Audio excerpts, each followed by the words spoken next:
Estamos de vuelta. Como les contábamos antes, la Comisión de Constitución de la Cámara de Diputados aprobó el proyecto que busca crear un impuesto a los súper ricos, como también una indicación que aumenta un 30% el tributo de las grandes empresas. Vamos a conversar sobre estos temas con el diputado del Partido Socialista y presidente de la Comisión, Marcos Iravaca. Diputado, muy buenas tardes. Muy buenas tardes, Daniel. Un gusto conversar contigo. Igualmente. Diputado, el proyecto de los superricos es bastante conocido. Menos conocido es esta indicación con la que se fusiona de un aumento de impuestos a grandes empresas. ¿Por qué se fusionan ambos proyectos o por qué se votan en conjunto? ¿Y cuál es la idea de este proyecto de aumentar además los impuestos a algunas empresas? Mira, lo primero es señalar de que tanto la diputada Vallejo como el diputado Walker la semana pasada, cuando discutimos en general este proyecto, presentaron una indicación ambos.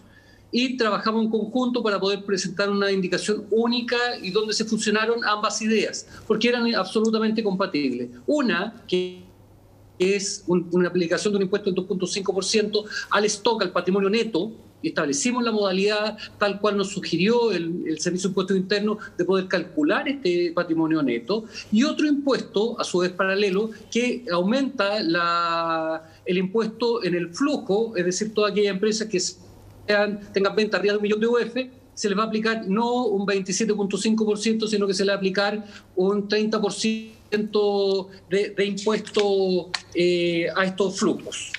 Diputado, y además... Sí. Hay bastante controversia en general. Sí. Quiero preguntar, entre los técnicos, entre los expertos, hay bastante controversia sobre este impuesto fundamental a los súper ricos. Dicen que es muy difícil determinar efectivamente cuál es el patrimonio, es muy difícil cobrarlo y que de hecho en la mayoría de los países europeos donde se había aplicado esto se ha revertido, se ha anulado este impuesto precisamente porque no recauda lo suficiente debido a la dificultad para cobrarlo. ¿Qué contestan ustedes a esas críticas que han hecho incluso expertos cercanos a la oposición? Mira, nosotros trabajamos de hecho con expertos tributaristas y economistas cercanos al mundo de unidad constituyente, cercanos también a la diputada Camila Vallejo, en orden a poder clarificar y establecer lo más claramente posible, haciéndonos cargo de estas recomendaciones que hicieron diferentes expositores en la comisión para poder generar este impuesto a los superricos. ¿Y cuál es el tema de fondo? Aquí además hay temas que son mucho más profundos que la recaudación. Yo creo que efectivamente la recaudación es necesaria, sobre todo en época de pandemia, y por eso se establece una única vez.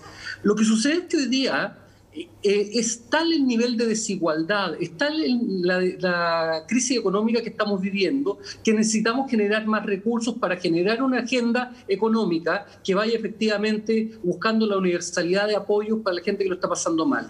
Y cuando en Chile, por ejemplo, las 8 familias más grandes del país generan utilidades, cuando toda la población está generando pérdidas del 73% de su patrimonio, claramente aquí hay un tema de solidaridad. Y hoy día las recomendaciones mundiales van también orientadas a la aplicación de este tipo de impuestos. ¿Cuál va a ser el impuesto que va a recaudar más? Es un tema que estamos en proceso de discusión. Recordemos que este es el primer trámite constitucional, falta todavía discutir una segunda indicación. Y en esto también tengo que reconocer, porque la derecha en un comienzo decía, ¿sabe qué? No, por nada del mundo impuesto a los superricos, impuesto a los capitales. Y hoy día el diputado Fuenzalida y el diputado Cruz Coque presentaron una indicación para recaudar también más de aquellos que más tienen, porque también entienden que hoy día es necesario dar una señal no solamente a la ciudadanía, sino que al mundo entero, y en la línea que lo que ha planteado el Banco Mundial, el Fondo Monetario Internacional, el secretario general de la Organización de Naciones Unidas. Diputado, ¿cómo se hace el cálculo del patrimonio de las grandes fortunas y, por ejemplo, en los casos en que gran parte de esa fortuna está en acciones, está en participación en empresas, esas personas tendrían que vender su participación en esas empresas, por ejemplo, en el porcentaje que corresponda, traspasarlo al Estado? ¿Cómo se hace ese cobro en la práctica? Porque aquí no se trata de que esa plata esté en efectivo, ni mucho menos, es plata que está invertida en distintos activos, pero especialmente gran parte del dinero tiene que ver con parte de la propiedad de grandes empresas. No, efectivamente, y por eso se hace este cálculo que está establecido en la normativa y se hace en base al patrimonio neto. ¿Y qué significa esto? Que se toma la totalidad de los bienes, derechos, valores y beneficios que conforman el activo. A esto se le resta las deudas y las obligaciones fehacientemente acreditadas, y de eso se le aplica a ese patrimonio una tasa del 2.5%. ¿ya? A ese patrimonio neto y obviamente va a ir en una declaración de impuesto que va a estar a cargo del Servicio de Impuestos Internos llevar adelante el cobro. Diputado, ¿y está la capacidad actualmente para hacer esos cálculos y esos cobros? Porque hoy día, de acuerdo a cálculos que ha hecho, por ejemplo, el ex director de Impuestos Internos, cerca de 7 puntos del PIB en impuestos al capital se evaden o se eluden todos los años. Entonces, Impuestos Internos hoy día no está siendo capaz ni siquiera de cobrar los impuestos que ya existen. ¿Tenemos la capacidad realmente para cobrar un impuesto que es especialmente complejo de cobrar si ni siquiera los impuestos que tenemos hoy día somos capaces de cobrarlos a las grandes rentas? Mira, qué bueno que tú has puesto sobre la mesa un tema que me parece también que es fundamental, que es un tema más a largo plazo, pero que es necesario abordarlo hoy día en nuestro país, que es el tema de la evasión y el tema de la ilusión. Y casi toda la orientación hablan respecto a cómo somos capaces de disminuir la ilusión, disminuir la evasión y eliminar las exenciones tributarias, que también nos hacemos cargo en este proceso de discusión.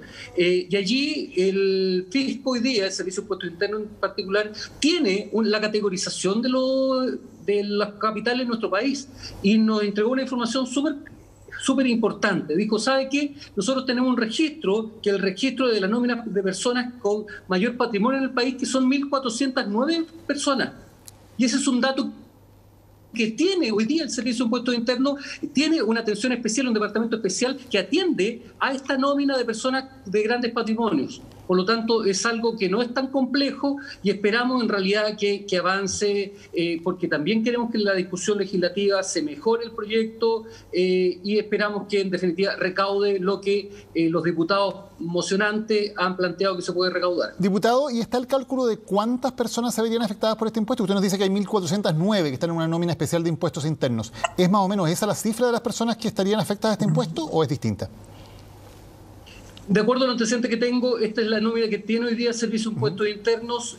No tengo el dato más concreto, esto es lo completo que tengo y lo claro. Este fue un dato propio del Servicio de Impuestos Internos. Perfecto. Diputado, se ha dicho desde el gobierno que esta norma es inconstitucional porque actualmente la Constitución dice que todo lo que signifique crear nuevos impuestos es facultad exclusiva del presidente de la República. Y este proyecto no cuenta con el patrimonio del Ejecutivo y por lo tanto, si sigue avanzando, lo van a llevar al Tribunal Constitucional. ¿Qué responde usted a esa interpretación del gobierno de que esto es inconstitucional claramente porque la Constitución no le permite a los parlamentarios tener iniciativa en estas materias?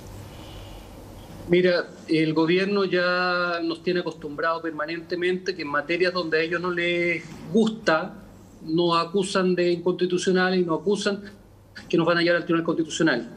Este no es un caso ajeno a esto, pero que una modificación constitucional per se es inconstitucional, porque lo que intenta hacer es modificar la Carta Fundamental. Lo que estamos haciendo aquí es tratar de modificarlo. Y hoy día es tan importante este impuesto a la solidaridad, este impuesto a aquellas personas que se han beneficiado producto de una pandemia que ha atacado a todo el mundo, que incluso los diputados de derecha han presentado indicaciones para poder tener mayor ingreso fiscal para poder atender las necesidades de la población. Es decir, hoy día existe un consenso transversal de que es necesario que las más grandes fortunas de nuestro país, aquellas personas que han visto aumentado su patrimonio, te insisto, de un 73%, se pongan con el Estado y son las recomendaciones, te insisto, no solamente hoy día de la izquierda chilena, sino que además de casi todos los foros económicos internacionales. Claro, diputado, pero más allá del fondo del proyecto, aquí lo que está en discusión es una cosa de forma que es importante de acuerdo a la Constitución. La Constitución dice que ciertos proyectos, y entre ellos están los proyectos que crean nuevos impuestos, deben ser iniciativa exclusiva del presidente de la República, que no pueden ser presentados por parlamentarios. Esa va a ser una discusión que vamos a tener que dar al interior del Tribunal Constitucional y vamos a defender la prerrogativa del Congreso Nacional en orden a poder generar modificaciones constitucionales. Esta es una discusión ya de larga data que hemos dado en varias oportunidades. Pero no es tratar de torcerle un poco, de buscar un resquicio, digamos, para algo que claramente está establecido en la Constitución, tratar de pasar esto por medio de una reforma, que fue una discusión que ya tuvimos en el caso del retiro del 10%, y en ese caso el TC dijo que efectivamente era inconstitucional. Tuvo el presidente luego que patrocinar el segundo retiro, pero el TC dijo en ese caso que efectivamente era inconstitucional. En ese caso se trataba de modificaciones a la seguridad social. Sí, mira, yo te insisto, yo creo que hoy día es necesario dar este debate en Chile. A mí me encantaría, me hubiera encantado, de que así como diputados del oficialismo estén presentando indicaciones a un proyecto que obviamente el Ejecutivo mantiene su postura que sea inconstitucional, que sea el Ejecutivo el que lo haga. Hoy día el presidente de la República es la cuarta fortuna más importante del país. Y esta cuarta fortuna más importante del país, uno no lo entiende, cómo no puedes empatizar con la ciudadanía en orden a decir, ¿sabe qué? A mis amigos súper ricos de Chile les propongo que establezcamos un impuesto a nuestra fortuna. Y ahí yo creo que si nosotros podemos forzar esa discusión, tenemos que hacerlo. Es deber del Congreso hoy día el tratar de ir corriendo la valla, y la herramienta jurídica que hemos establecido ha sido a través de esta reforma constitucional. ¿Usted le pediría al gobierno que patrocine este proyecto? Absolutamente. Yo creo que el presidente Piñera, te insisto, la cuarta fortuna más grande del país, debería, al igual que lo han estado haciendo las más grandes fortunas del mundo, porque recordemos que el Fondo Monetario Internacional y los 83 multimillonarios han señalado a sus gobiernos que quieren aportar a través de un impuesto al superrico, un impuesto a la solidaridad. Pero lamentablemente los grandes capitales chilenos, las grandes fortunas chilenas, generalmente dicen, ¿sabe qué? No nos sigan aplicando impuestos, que es la postura que ha asumido hoy día el gobierno del presidente Piñera. Me encantaría que el presidente Piñera patrocinara, planteara y dirigiera y liderara un proyecto de estas características. Diputado, y en el otro tema que evidentemente ha capturado la atención de gran parte de la ciudadanía esta semana, que tiene que ver con el tercer retiro de fondos de pensiones, que probablemente también termine en el Tribunal Constitucional. ¿Qué posibilidades reales ven ustedes, por ejemplo, de que la idea a la que se ha abierto ahora el gobierno de permitir el retiro de los fondos de cesantía pudiera servir como una moneda de cambio para no impulsar el tercer retiro? ¿Hay alguna posibilidad de negociar o de conversar algo allí? Mira, a mí ahí no me deja de sorprender, insisto, la desconexión que existe desde el Ejecutivo para con la ciudadanía. ¿Y por qué señalo esto? Porque para poder entregar mayores recursos de manera universal a la ciudadanía, el gobierno tiene todas las herramientas. ¿Pero qué herramienta utilizó en el segundo retiro? Fue segundo retiro, dinero de los trabajadores. Hoy día, ¿qué herramienta usa el gobierno? Quien tiene las prerrogativas legales, seguro de cesantía, que además está siendo usado de manera exhaustiva con la Ley de Protección al Empleo. Muchos chilenos hoy día están usando esos recursos a través de la Ley de Protección al Empleo, y el gobierno, este monto pequeño que queda, quiere además que se lleve adelante a través de este retiro. No conocemos el texto, no conocemos cuál es la idea del Ejecutivo, porque todavía no se ha presentado nada, solamente han existido estos trascendidos. Pero yo esperaría del gobierno otra actitud, una actitud de mayor solidaridad, de mayor universalidad, y que efectivamente empaticemos con lo que están viviendo, no nosotros, sino que la población de nuestras regiones. En mi caso, como diputado del Río, diputado Valdivia de la Unión, veo a diario las necesidades de la gente que me escribe permanentemente buscando algún tipo de apoyo y algún tipo de ayuda. Y siendo concreto, diputado, ¿qué iniciativa del gobierno permitiría que usted dijera, ok, eso es suficiente y por lo tanto no aprobaría usted el tercer retiro a cambio de qué? ¿Que el gobierno ofreciera qué? Mira, Paula Narváez ha sido súper clara y ha representado lo que nosotros hemos dicho desde un comienzo. Una renta básica de emergencia para todos los chilenos que no puedan tener recursos, que tengan por lo menos un ingreso familiar de 500.000 pesos que permita enfrentar la alta movilidad que hoy día tiene la población. Porque lo que estamos hablando hoy día, que le estamos pidiendo a la gente que se quede en su casa, que no salga, pero si la gente no tiene que comer y tiene que salir a hacer el pan del día, de la seguridad que no va a acatar estas cuarentenas. Diputado, para entenderlo, usted dice renta básica de emergencia de 500.000 pesos por persona, por familia, ¿para quiénes? Por familia, ¿para quiénes? Por familia, todas aquellas personas que tienen ingresos inferiores a los 500.000 pesos. Ya, pero una familia que tenga un ingreso de 800.000 pesos, por ejemplo. No, porque en definitiva la idea es poder plantear este ingreso mínimo para toda la familia de Chile. Que pueda llegar con los ingresos familiares hasta 500, no entiendo bien lo que está diciendo, que se le entregue por parte del Estado 500.000 pesos a cada familia o que se le suplemente sus ingresos hasta llegar a 500.000. La idea es que se le entregue a toda la familia de Chile estos 500.000 pesos durante un periodo determinado para poder enfrentar este periodo de pandemia. ¿A todas las familias? ¿Da lo mismo que ingreso tenga esa familia? No. O sea, no, claramente aquellas personas que tienen ingresos estables, que superan esta suma, no deberían recibir este monto. Ya, es que no lo entiendo muy bien. Para ponerle dos ejemplos, una familia que gane 400.000 pesos como ingreso estable recibiría 500.000 adicionales, y una familia que hoy día gane 600.000 no recibiría nada. No, una familia que, o sea, la idea asegurarle a toda la familia de Chile que tengan por lo menos un ingreso de 500.000 pesos permanente. Ya, suplementarle entonces. Es decir, aquella persona que... Así es, hasta esta suma. Ya, ¿y tiene un cálculo de cuánto costaría eso mensualmente?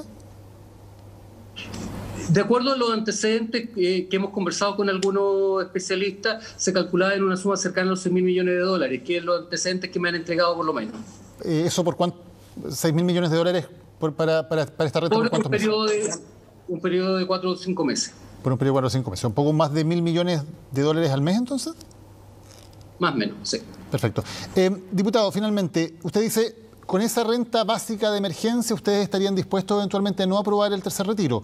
El gobierno no ha dado ninguna señal de estar proponiendo algo por el estilo. Por lo tanto, ustedes van a aprobar este tercer retiro y lo pretenden defender en el Tribunal Constitucional como bancada socialista o como oposición, si es que el gobierno lo lleva allí. Mira, efectivamente nosotros hemos planteado, y de hecho la alternativa jurídica que nosotros establecimos fue una alternativa que se hacía cargo de los requerimientos que hizo el Tribunal Constitucional en el segundo fallo. Por lo tanto, planteamos esta modalidad, que es una modificación constitucional de acuerdo a la indicación sustitutiva que ayer aprobamos, y vamos a desarrollar la defensa jurídica como oposición, porque este fue un trabajo coordinado de la oposición al interior del Tribunal Constitucional. Para que las personas lo entiendan, ¿qué tiene de diferente este proyecto de tercer retiro del de segundo retiro que ya recordemos que fue declarado inconstitucional por el TC? ¿Por qué ustedes creen que este sí podría pasar eventualmente en el TC? Porque en definitiva lo primero que nosotros hacemos es ampliar las facultades del Congreso en términos de las facultades privativas que tenía el presidente de la República. Es decir, el artículo 65 de la Constitución, que establece la facultad privativa del presidente respecto a la norma de seguridad social, se le entregaría al Congreso Nacional esta facultad en el evento de un estado de excepción constitucional de catástrofe, para efecto del retiro. Con eso abrimos la facultad privativa del Ejecutivo, se la entregamos al Congreso, y nos hacemos cargo a través de otro artículo transitorio en los estados de excepción constitucional, donde replicamos la metodología utilizada en el segundo retiro. Y por lo tanto, con esto, más allá de ese artículo transitorio, quedaría abierta la posibilidad para luego presentar todo tipo de proyectos por parte del Congreso. O sea, se acaba la facultad exclusiva del presidente, mientras haya estado de emergencia al menos. Mientras existe el estado de emergencia, pero para exclusivamente el retiro de fondos previsionales. ¿Y requieren 2/3 de la Cámara y del Senado, en opinión de ustedes? No, se requiere 3/5, toda vez que la ubicación de la norma que dice relación con las facultades está dentro de aquellas normas que requieren 3/5 y no 2/3. Si que nosotros vulneráramos en la categoría de los derechos, ahí sí requeriríamos 2/3 y no nos estamos metiendo en el capítulo de derechos y deberes constitucionales. Correcto. ¿Y ustedes creen que tienen los 3/5? Le pregunto porque para eso evidentemente necesitan una cantidad importante de votos del oficialismo, y si bien hay algunos parlamentarios, especialmente en la Cámara de Diputados del oficialismo, que se han mostrado a favor del proyecto de retiro, también el gobierno está haciendo las gestiones para evitar que haya votos oficialistas. ¿Creen que tienen los 3/5? Mira, hasta el día de ayer los teníamos, se han estado bajando algunos diputados oficialistas que han estado planteando que no les gusta esta metodología que se hace cargo de lo que dice el fallo del Tribunal Constitucional, y están planteando mantener la misma línea del segundo y el primer retiro. Y eso implicaría que el Tribunal Constitucional podría resolver en contra. Entonces, hemos estado escuchando permanentemente por parte de algunos diputados que ellos quieren aprobar el tercer retiro, pero quieren que en definitiva sea el Tribunal Constitucional el que logre resolver a través de un artículo transitorio. Cuestión que me parece extraña, porque la fórmula que planteamos, que ayer salió desde la Cámara, desde la Comisión de Constitución, es una fórmula que se hace cargo del Tribunal Constitucional y da respuesta a lo que el Tribunal Constitucional dice. Entonces, al parecer, lo que quieren algunos parlamentarios es votar a favor para que sea el Tribunal Constitucional el culpable de que a los chilenos les llegue el tercer retiro. Y perdón, estas dos propuestas, digamos, la del artículo permanente y la del artículo transitorio, ¿se votarían por separado? ¿De modo que una podría alcanzar los 3/5 y la otra no? Efectivamente se votan por separado. Ya son dos proyectos refundidos, una de norma permanente, que es la propuesta que nosotros le hemos entregado al Congreso, y la de artículos transitorios, que es lo que algunos parlamentarios del oficialismo pretenden. ¿Y cuáles son los tiempos para esto? Porque ya vemos que hay una cierta postergación en los tiempos que se habían presentado en primer lugar. ¿Cuándo podría ser despachado por la Cámara de Diputados y luego cuáles serían los tiempos en el Senado?